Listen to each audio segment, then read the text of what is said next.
வணக்கம். பக்திக்கும் தர்மத்திற்கும் சகிப்புத்தன்மைக்கும் இலக்கணமாக திகழும் ஐயப்பன் என்னும் திருநாமம் கோடிக்கணக்கான பக்தர்களின் இதயங்களில் நீங்காத இடம் பிடித்துள்ளது. சபரிமலை யாத்திரை என்பது வெறும் புனித பயணம் மட்டுமல்ல, அது ஒரு ஆன்மீக அனுபவம். ஐயப்பனின் கதையும் அவரது அவதார ரகசியங்களும் தர்மத்தை நிலைநாட்டுவதற்காக அவர் மேற்கொண்ட லீலைகளும் எண்ணற்ற பக்தர்களை கவர்ந்துள்ளன. இந்த காணொளியில் ஹரிஹர புத்திரனாக அவதரித்த ஐயப்ப சுவாமியின் பிறப்பு முதல் பந்தள ராஜகுமாரனாக வளர்ந்தது வரை, புலிப்பால் கொண்டு வந்தது, மகிழ்ச்சியை வதம் செய்தது மற்றும் சபரிமலையில் கோயில் கொண்ட வரலாறு வரை அனைத்தையும் விரிவாக காணவிருக்கிறோம். ஐயப்பனின் நாமத்தை சொல்லி விரதமிருந்து இருமுடி சுமந்து சபரிமலைக்கு செல்லும் ஒவ்வொரு பக்தருக்கும் இந்த வரலாறு மேலும் ஓர் உத்வேகத்தை அளிக்கும் என்பதில் ஐயமில்லை. வாருங்கள், மணிகண்ட சுவாமியின் திருக்கதையை தரிசிப்போம். பந்தள நாட்டில் நீதியும் நேர்மையும் தவறாது ஆட்சி புரிந்த மன்னன் ராஜசேகரனின் ஆட்சியை மக்கள் மிகவும் விரும்பினர். அவரது ஆட்சி காலத்தை பொற்காலம் என்றே பலரும் குறிப்பிட்டனர். ஆனாலும் மன்னருக்கு ஒரு வருத்தம் இருந்தது. தனக்கு வாரிசாக குழந்தை இல்லையே என்ற வருத்தம்தான் அது. எனவே மன்னரும் மகாராணியும் ஒரு குழந்தைக்காக பகவான் பரமேஸ்வரனிடம் மனமுருகி வேண்டினர். அதே நேரம் அசுர குலத்தில் பிறந்த மகிஷாசுரன் என்பவன் கடும் தவம் புரிந்து பிரம்மதேவனிடமிருந்து ஓர் வரத்தை பெற்றான். பூமியில் எவராலும் அவன் கொல்லப்படக்கூடாது என்பதுதான் அந்த வரம். பிரம்மனிடமிருந்து பெற்ற வரத்தின் சக்தியால் அவன் கண்ணில் கண்டவர்களையெல்லாம் துன்புறுத்த தொடங்கினான். அவனது அட்டகாசத்திற்கும் அடக்குமுறைக்கும் பயந்து அங்குள்ள மக்கள் வேறு நாடுகளுக்கு புலம்பெயர்ந்து செல்லும் நிலைக்கு ஆளாயினர். ஓர் அதிமானுஷ்ய சக்தியால் மட்டுமே மகிஷாசுரனை கட்டுப்படுத்த முடியும் என்று கருதிய தேவர்கள் துர்காதேவியிடம் முறையிட்டனர். அவள் அவனை ஒரு கடும் போரில் கொன்றாள். தன் சகோதரன் மகிஷாசுரன் மரணத்தில் மிகவும் வருத்தமுற்ற மகிஷி எப்படியும் பழிக்கு பழி வாங்க வேண்டும் என்று திட்டமிட்டாள். அவளும் கடும் தவம் புரிந்து பிரம்மனிடம் வரம் பெற்றாள். விஷ்ணுவுக்கும் சிவனுக்கும் மகனாக பிறந்த ஒரு குழந்தையால் அல்லாது பிறர் எவராலும் தனக்கு மரணம் உண்டாக கூடாது என்பதுதான் அந்த வரம். சில காலம் கழிந்து மகிஷி தேவலோகம் சென்று தன் சகோதரனின் மரணத்திற்கு காரணமான தேவர்களை துன்புறுத்த தொடங்கினாள். இதனால் அச்சம் கொண்ட தேவர்கள் விஷ்ணு பகவானிடம் சென்று தங்கள் நிலையை எடுத்து கூறி மகிஷியின் கொடுமைகளிலிருந்து காப்பாற்ற வேண்டினர். சிவனுக்கும் விஷ்ணுவுக்கும் மகனாக பிறந்த ஒருவரால் மட்டுமே மகிஷியை கொல்ல முடியும் என்பதை அறிந்து பகவான் விஷ்ணு பெண்ணுருவம் கொண்டு ஒரு மோகினியாக மாறினார்.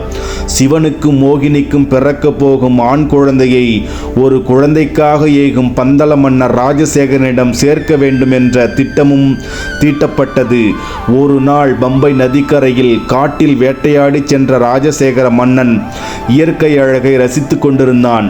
அந்நேரம் அக்காட்டில் ஒரு குழந்தையின் அழுகை சத்தம் கேட்டது. உடனே மன்னர் அழுகை வரும் திசையை நோக்கி நடந்தார். அங்கே தரையில் அழகான ஓர் ஆண் குழந்தை. அது தன் கைகால்களை ஆட்டிக்கொண்டு கிடந்தது. மன்னர் சிறிது நேரம் ஒருவித மனக்கலக்கத்துடன் அங்கேயே நின்றுவிட்டார். பின்னர் ஆவலோடு அக்குழந்தையை எடுத்தார். அரண்மனைக்கு எடுத்துச் செல்ல விரும்பினார். மன்னர் ராஜசேகரன் தெய்வீக அம்சம் தெரிந்த அக்குழந்தையை பார்த்து கொண்டிருந்த வேளையில் எங்கிருந்தோ வந்த முனிவர் ஒருவர் அவர் முன் தோன்றினார். மன்னரை பார்த்து அக்குழந்தையை அரண்மனைக்கு எடுத்துச் செல்லுமாறு கூறினார்.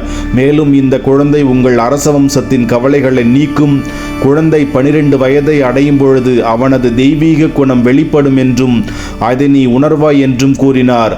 குழந்தையின் கழுத்தில் ஒரு தங்கச் சங்கிலியில் ஒரு மணி கிடக்கின்றது. எனவே இக்குழந்தைக்கு மணிகண்டன் என பெயரிடுவது மிகவும் பொருத்தமாக இருக்கும் என்றும் முனிவர் மன்னரை பார்த்து கூறினார். மகிழ்ச்சி வெள்ளத்தில் மூழ்கிய ராஜசேகரன் மணிகண்டனை எடுத்துக்கொண்டு அரண்மனையை அடைந்தார். நடந்ததையெல்லாம் தன் மனைவி மகாராணிக்கு எடுத்துரைத்தார். இருவரும் பகவான் பரமேஸ்வரன் தங்கள் வேண்டுதலை கேட்டு அருள் புரிந்ததில் பெரும் மகிழ்ச்சி அடைந்தனர். அரண்மனையில் அனைவரும் அரச குடும்பத்தின் மகிழ்ச்சியில் பங்கு கொண்டனர். ஆனால் அமைச்சர் மட்டும் சோகத்தில் ஆழ்ந்தார். மன்னனுக்கு வாரிசு இல்லாமல் இருந்தால் தனக்கு அடுத்த மன்னர் ஆகலாம் என்று கருதியிருந்த அவருக்கு குழந்தையின் வருகை ஏமாற்றத்தை கொடுத்தது. குழந்தை பருவத்திலேயே மணிகண்டன் மிகுந்த ஆற்றலும் அறியவும் உடையவனாக காணப்பட்டான். கலையிலும் சாஸ்திரத்திலும் சிறந்து விளங்கினான். அவனுடைய அமானுஷ்ய ஆற்றலும் அறிவையும் கண்டு அவனது குருவே அதிசயித்து போனார். பந்தல நாட்டில் அமைதியும் வளமும் செழிப்பத் தோன்றியது. ஐயப்பன் ஒரு சாதாரண குழந்தையல்ல, அவன் தெய்வத்தன்மை வாய்ந்தவன் என்று ஐயப்பனின் குருதேவர் அரசனுக்கு எடுத்துரைத்தார். அதாவது அந்த குருதேவனின் மகனுக்கு வாய் பேச வராது, காதும் கேட்காது. குரு சோகமாக இருப்பதை கண்டு ஐயப்பன், குருவே ஏன் நீங்கள் இப்படி சோகமாக இருக்கிறீர்கள் என்று கேள்வி கேட்டவுடன், என் மகனுக்கு காதும் கேட்காது, வாய் பேசவும் வராது என்று சொல்ல ஐயப்பன் அந்த மகனின் அருகில் சென்று ஓம் நமச்சிவாய என்று சொல் என்று 3 முறை சொல்லச் சொன்னான். உடனே அந்த பையனும் ஓம் நமச்சிவாய என்று உச்சரித்தான். உடனே அவனுக்கு காதும் கேட்டது, அவனுக்கு வாயும் பேச வந்தது. தனது படிப்பும் பயிற்சியும் நிறைவடைந்த பின் மணிகண்டன் குருதட்சணை வழங்கி ஆசி பெறுவதற்கு தன் குருவிடம் சென்றான். மணிகண்டன் ஆசி பெற குருவின் பக்கத்தில் சென்றதும் குரு அவனை பற்றி யூகித்து அறிந்தவற்றை எடுத்துச் சொன்னார். அவனிடம் தெய்வீக தன்மையும் அமானுஷ்ய ஆற்றலும் இருப்பதாக கூறினார். பின்னர் மணிகண்டன் நோக்கி ஊமையும் குருடுமாக இருக்கின்ற தன் மகனுக்கு பேச்சாற்றலும் பார்வையும் தருமாறு வேண்டினார். மணிகண்டன் தனது 2 கைகளையும் குருவின் மகன் மீது வைத்தான். என்ன ஆச்சரியம்! அடுத்த கனவே குருவின் மகனுக்கு கண் பார்வை கிடைத்ததாகவும் பேசவும் முடிந்தது என்றும் சொல்லப்படுகிறது. நடந்த இந்த அற்புதத்தை எவரிடமும் சொல்லக்கூடாது என்று வேண்டிக் கொண்டு அரண்மனைக்கு திரும்பினான். இவ்வாறு இருக்க மகாராணி கருவுற்று ஒரு ஆண் குழந்தையை பெற்றெடுத்தாள். அக்குழந்தைக்கு ராஜராஜன் என பெயர் சூட்டப்பட்டது. மணிகண்டனின் வருகையால் தனக்கு எல்லா நன்மைகளும் கிடைத்ததாக கருதிய மன்னன் ராஜசேகரன் தனது வாரிசாக மணிகண்டனுக்கு முடிசூட்ட நினைத்தார். செய்தி எல்லோருக்கும் தெரிவிக்கப்பட்டது. அடுத்த அரசனாக வர ஆசைப்பட்ட அமைச்சர் மட்டும் அதை விரும்பவில்லை. மணிகண்டனை எப்படியும் ஒழிக்க திட்டமிட்டு அதற்காக பல வழிகளை மேற்கொண்டார். ஒரு முறை மணிகண்டனின் உணவில் விஷத்தையும் கலந்துவிட்டார். ஆனால் எல்லா கெடுதல்களிலிருந்தும் மணிகண்டன் எப்படியோ தப்பித்து கொண்டான். ஆனாலும் குணப்படுத்த முடியாத காயத்திற்கு உள்ளான மணிகண்டன் அந்நேரம் சிவபெருமான் மணிகண்டனை காப்பாற்றினார் என்று சொல்லப்படுகிறது. தனது திட்டங்கள் எதுவும் பலிக்காததால் ஏமாற்றம் அடைந்த அமைச்சர் மகாராணியை சந்தித்து, அம்மையே, உங்களுக்கு பிறந்த மகன் ராஜராஜன் உயிரோடு இருக்கும்போது எங்கிருந்தோ வந்த மணிகண்டனுக்கு முடிசூட்டுவது முறையல்ல என்று கோல் மூட்டினார். அதற்கு என்ன செய்யலாம் என்று கேட்டார் மகாராணி. மகாராணி நோய்வாய்ப்பட்டது போல் கிடக்க வேண்டும் என்றும் புலிப்பாலால் மட்டுமே இந்நோயை குணப்படுத்த முடியும் என்று அரண்மனை வைத்தியரை கொண்டு சொல்ல வைக்கலாம் என்றும் புலிப்பாலுக்காக மணிகண்டனை காட்டிற்கு அனுப்ப வேண்டும் என்றும் அங்கு வைத்து கொடிய விலங்குகளுக்கு மணிகண்டன் இரையாகி விடுவான் என்றும் பின்னர் ராஜராஜனை இளவரசன் ஆவான் என்றும் தமது சூழ்ச்சியை இரகசியமாக சொன்னார் அமைச்சர்.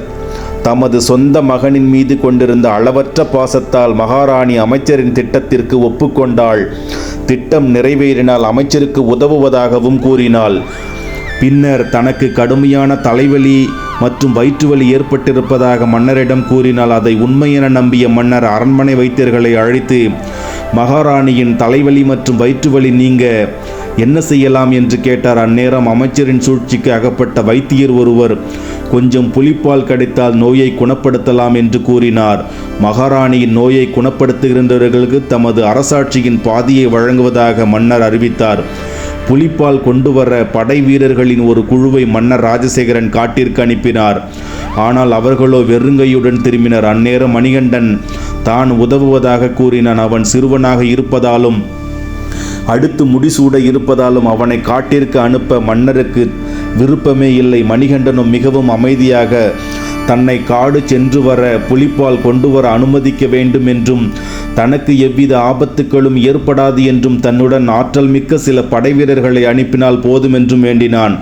இறுதியில் மணிகண்டனின் வேண்டுகளுக்கு இணங்கி அவனை காட்டுக்கு அனுப்பி வைத்தார் மன்னன் ராஜசேகரன். மேலும் தேவையான உணவையும் சிவபெருமானுக்கு மரியாதை செலுத்தும் பொருட்டு முக்குண்களையும் கூட சில தேங்காய்களையும் எடுத்துச் செல்லுமாறு கூறினார். பகவான் சிவபெருமானின் பஞ்சபூதங்கள் மணிகண்டனுக்கு பாதுகாப்பாக பின்தொடர்ந்து சென்றன. செல்லும் வழியில் இன்னொரு கொடுமையை காண வேண்டியதாயிற்று. தேவர்களை பழிவாங்க நினைத்த மகிஷி என்னும் அரக்கி தேவலோகத்தில் தேவர்களை மிகவும் துன்புறுத்தி கொண்டிருந்தால் தனது ஆற்றலால் மணிகண்டன் அவளை வேகமாக பூலோகத்தில் தூக்கி எறிந்தான். அவள் அழுதையாற்றின் கரையில் வந்து விழுந்தால் அங்கே கடுமையான ஒரு போர் நடந்தது. முடிவில் மகிழ்ச்சி வீழ்ந்தால் அவளது மார்பில் மிதித்து கொண்டு தாண்டவமாடினான் மணிகண்டன். தேவலோகமும் பூலோகமும் அதிர்ந்தன. தேவர்கள் அச்சம் கொண்டார்கள். தன்னை மிதித்து கொண்டு நடனமாடும் இளைஞன் ஹரிக்கும் ஹரனுக்கும் பிறந்த மகன்தான் என்பதை மகிழ்ச்சி உணர்ந்தாள். அவள் மணிகண்டனை வணங்கினால். உயிர் பிரிந்தது. மகிழ்ச்சியை வென்று மணிகண்டன் ஆடிய நடனத்தை பரமேஸ்வரனும் மகாவிஷ்ணுவும் காலக்கெட்டி என்னும் இடத்தில் நின்று பார்த்தனர். கரம்மன் என்பவனின் மகள்தான் எருமை முகம் கொண்ட மகிழ்ச்சியை என சொல்லப்படுகிறது. அவள் தோற்கடிக்கப்பட்ட பின் அவளது வேண்டுகோளுக்கெனங்க ஸ்ரீதர்ம சாஸ்தா அவளுக்கு மோட்சம் அளித்ததாகவும் அவளே மாளிகை புறத்து அம்மை என்ற பெயரில் சபரிமலையில் கோயில் கொண்டிருப்பதாகவும் கூறப்படுகிறது. மகிழ்ச்சியை வதைத்த பின் மணிகண்டன் புலிப்பாலுக்காக அடர்ந்த காட்டிற்குள் புகுந்தான். அங்கே சிவபெருமான் அவனுக்கு தரிசனம் கொடுத்தார். மணிகண்டன் தனது பிறவியின் நோக்கத்தை நிறைவேற்றிவிட்டான் என்றாலும் மேலும் சில துயரங்கள் இருப்பதாக சிவபெருமான் எடுத்துரைத்தார். அவனது தாயும் தந்தையும் நோய்வாய்ப்பட்டிருப்பதாக கூறினார். புலிப்பால் சேகரிக்க இந்திரனின் உதவி கிடைக்கும் என்றும் உறுதியளித்தார். பின்னர் தேவேந்திரனும் தேவலோகத்து ஆண்களும் பெண்களும் பெண் புலிகளாக உருமாறி வந்தனர். மணிகண்டன் பெண் புலியாக வந்த தேவேந்திரனின் மேல் ஏறிக்கொண்டு பிற புலிகள் பின்தொடர அரண்மனையை நோக்கி பயணமானான். புலிகள் புடைசூழ வந்து கொண்டிருக்கும் மணிகண்டனை கண்டதும் பந்தல நாட்டு மக்கள் அச்சத்தால் ஓடி ஒளிந்து கொண்டனர். புலிகளுடன் மணிகண்டன் அரண்மனை வாயிலை அடைந்ததும் என்ன செய்வதென்று தெரியாமல் ஆச்சரியத்துடன் அப்படியே நின்றுவிட்டார் மாமன்னர். அந்நேரம் காட்டில் வைத்து மன்னனை சந்தித்த முனிவர் மீண்டும் தோன்றி மணிகண்டனின் திவ்ய சக்தியை வெளிப்படுத்தினார். மணிகண்டன் புலியின் மேலிருந்து கீழே இறங்கி மன்னனை நோக்கி, தந்தையை, ஒரு பெண் புலியை கொண்டு வந்துள்ளேன். அப்புலியிடமிருந்து புலிப்பால் கறந்து தாயின் நோயை நீக்கலாம் என்று கூறினான். அக்கணமே சிறுவன் மணிகண்டனின் காலில் விழுந்து மன்னிப்பு கேட்டார் மன்னர் ராஜசேகரன். மகாராணியின் பாசாங்கு வெளிப்பட்டது. அதன் பின் மணிகண்டன் அங்கே தங்க விரும்பவில்லை. உடனடியாக காட்டிற்கு செல்ல தீர்மானித்தான். அப்போது மணிகண்டனுக்கு வயது 12. அரண்மனையில் நடந்த எல்லா சூழ்ச்சிகளுக்கும் காரணம் அமைச்சர்தான். தன் மகன் காட்டிற்கு செல்லவும் அவனே காரணம் என்பதையெல்லாம் அறிந்த மன்னர் அமைச்சருக்கு தண்டனை கொடுக்க தீர்மானித்தார். ஆனால் மணிகண்டன் அவ்வாறு செய்ய வேண்டாம் என்று உபதேசித்தான். எல்லாம் கடவுளின் நிச்சயப்படியே நடந்துள்ளன என்றும் கூறினான். தனது பிறப்பு எதற்காக நிகழ்ந்ததுவோ அது நிறைவேறிவிட்டது என்றும் அதனால்தான் தேவலோகம் செல்லப்போவதாகவும் கூறினான். மன்னன் தன்னிடம் மிகுந்த அன்பும் பாசமும் காட்டி வளர்த்ததாகவும் அதனால் அவருக்கு என்ன வர வேண்டுமானாலும் கேட்கலாம் என்றான். உடனே மன்னன் ராஜசேகரன் மணிகண்டனுக்கு ஒரு கோயில் கட்ட விரும்புவதாகவும் அதை எங்கே கட்டலாம் என்றும் கேட்டார். அதை கேட்டதும் மணிகண்டன் கையிலிருந்து அம்பு ஒன்றை எடுத்து எய்தான். அது சபரி என்னும் மலைப்பகுதியில் சென்று விழுந்தது. ஸ்ரீராமன் யுகத்தில் சபரி என்ற பெயர் கொண்ட ஒரு சந்நியாசினி தவம் செய்த இடம்தான் அது. அங்கே கோயில் கட்டலாம் என்று சொல்லிவிட்டு மாயமாக மறைந்தான் மணிகண்டன். அதோடு மட்டுமல்லாமல், உன்னை எப்பொழுதாவது காண வேண்டுமென்றால் நான் என்ன செய்வது என்று தந்தை கேட்க, மணிகண்டனும் மகரஜோதி என்று வருடத்தில் ஒரு முறை நான் காட்சி தருவேன், உங்களது ஆசை நிறைவேறும் என்று கூறி மறைந்தான். பின்னர் அகத்திய முனிவரின் அறிவுரைப்படி சபரிமலையில் ராஜசேகரன் கோயில் எழுப்புவதற்கான அடிக்கல் நாட்டினார். குடும்ப உறவுகளிலிருந்து விடுபட்டு உலகியல் இன்பங்களை மறந்து 41 நாட்கள் விரதம் இருந்து உண்மையான பக்தியுடன் வருகின்றவர்களுக்கு மட்டுமே தாம் தரிசனம் அளிப்பதாக மணிகண்டன் சொல்லியிருந்தான். தாம் ஒரு பிரம்மச்சாரி என்பதையும் நினைவுபடுத்தி இருந்தான். தம்மை தரிசிக்க வருகின்ற எல்லாருமே ஐயப்ப சுவாமிகள் தான் என்பதையும் சுட்டிக்காட்டியிருந்தான். புலிப்பாலுக்காக காடு சென்றபோது தேங்காயும் உணவும் எடுத்து சென்றதன் நினைவாகவே பக்தர்கள் அவற்றை நிறைத்து இருமுடி கட்டு தலையில் சுமந்து செல்கின்றனர். பம்பையில் நீராடி சரண மந்திரங்கள் உருவிட்டு கொண்டு புனித 18 படிகளையும் ஏற வேண்டும். குறித்த காலத்தில் கோயிலை கட்டி 18 படிகளையும் அமைத்தான் மன்னன் ராஜசேகரன். சபரிமலை காசியைப் போலவும் பம்பையை கங்கையைப் போலவும் புனிதமானவை என மணிகண்டன் கூறியதை மன்னன் நினைத்து கொண்டான். கோயிலுக்குள் ஸ்ரீ தர்மசாஸ்தாவை எவ்வாறு பிரதிஷ்டை செய்வது என்பது குறித்து சிந்தித்தான். அந்நேரம் தர்மசாஸ்தா பரசுராமனை அங்கே அனுப்பி வைத்தார். கடலுக்கு அடியில் இருந்த இடத்தை மழியெறிந்து கேரளம் என்னும் நிலமாக மாற்றியவர்தான் பரசுராமன். சபரிமலை வந்த பரசுராமன் தாமே உருவமைத்த தர்மசாஸ்தா உருவத்தை மகர சங்கிராந்தி நாளன்று தை மாதம் முதல் நாள் கோயிலுக்குள் பிரதிஷ்டை செய்தார் என்பது வரலாறு. ஸ்ரீ தர்மசாஸ்தா என்னும் ஐயப்பனின் அருள் வேண்டி ஆண்டுதோறும் லட்சக்கணக்கான பக்தர்கள் சாதி மதம் மறந்து 41 நாட்கள் விரதம் இருந்து நாட்டின் பல பகுதிகளிலிருந்தும் வெளிநாடுகளிலிருந்தும் சரண மந்திரம் ஓதிக்கொண்டே பம்பையில் நீராடி இருமுடி கட்டிக்கொண்டு அதை தாங்கி புனித 18 படிகளையும் தாண்டி ஐயப்ப தரிசனம் செய்வது மிகப்பெரிய புண்ணிய செயலாகும் என்று சொல்லப்படுகிறது. ஐயப்பனால் கொல்லப்பட்ட மகிஷி தேவி அவர்கள் தேவலோகம் சென்றடைந்த பின் ஐயப்பனே தன்னை திருமணம் செய்து கொள்ளுமாறு கேட்டுக்கொண்டார். ஆனால் ஐயப்பன் அவர்களோ மறுத்துவிட்டார். தான் ஒரு பிரம்மச்சாரியாகவே இருக்க விரும்புகிறேன் என்றும் அதோடு மட்டுமல்லாமல் மகிஷிக்கு ஒரு பதிலும் கூறினார். வருடத்திற்கு என்னாலாவது ஒரு நாளில் கன்னி சாமி வராமல் இருந்தால் நான் அந்நாளில் உன்னை திருமணம் செய்து கொள்கிறேன் என்று அந்த வாக்கையும் கொடுத்தார். ஆனால் இது நாள் வரை வருடா வருடம் ஐயப்பன் கோவிலுக்கு கன்னிச்சாமி என்பவர்கள் சென்று கொண்டேதான் இருக்கிறார்கள் என்பது வரலாறு நண்பர்களே.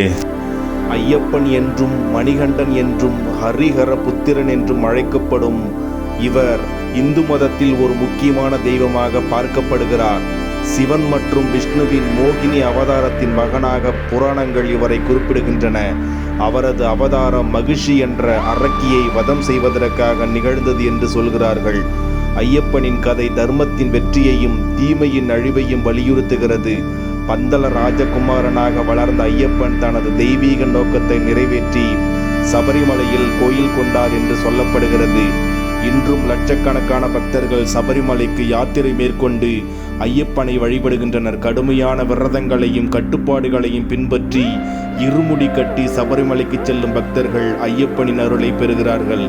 ஐயப்பன் வழிபாடு சாதி மத பேதமின்றி அனைவரையும் ஒரு சேர இணைக்கும் ஒரு தனித்துவமான ஆன்மீக அனுபவமாக இருக்கிறது. இது ஒரு குறிப்பிட்ட சமூகத்திற்கு மட்டும் உரியதல்ல. பக்தியையும் ஒழுக்கத்தையும் மையமாக கொண்ட ஒரு உலகளாவிய ஆன்மீக பாதை. ஐயப்பனின் வரலாறு பக்தர்களிடையே நல்லிணக்கம், சமத்துவம் மற்றும் ஆன்மீக வளர்ச்சி ஆகியவற்றை ஊக்குவிக்கும் ஒரு உன்னதமான செய்தியை தாங்கி நிற்கிறது. இந்த வீடியோ பதிவு நிச்சயம் உங்களுக்கு பிடித்திருக்கும் என்று நான் நம்புகிறேன். இந்த வீடியோ பதிவு உங்களுக்கு பிடித்திருக்கும் பட்சத்தில் உங்களது நண்பர்களுக்கு ஷேர் செய்யுங்கள், கமெண்ட் செய்யுங்கள், லைக் செய்யுங்கள். புதிய நண்பர்கள் தயவு செய்து சப்ஸ்கிரைப் செய்யுங்கள். நன்றி, வணக்கம்.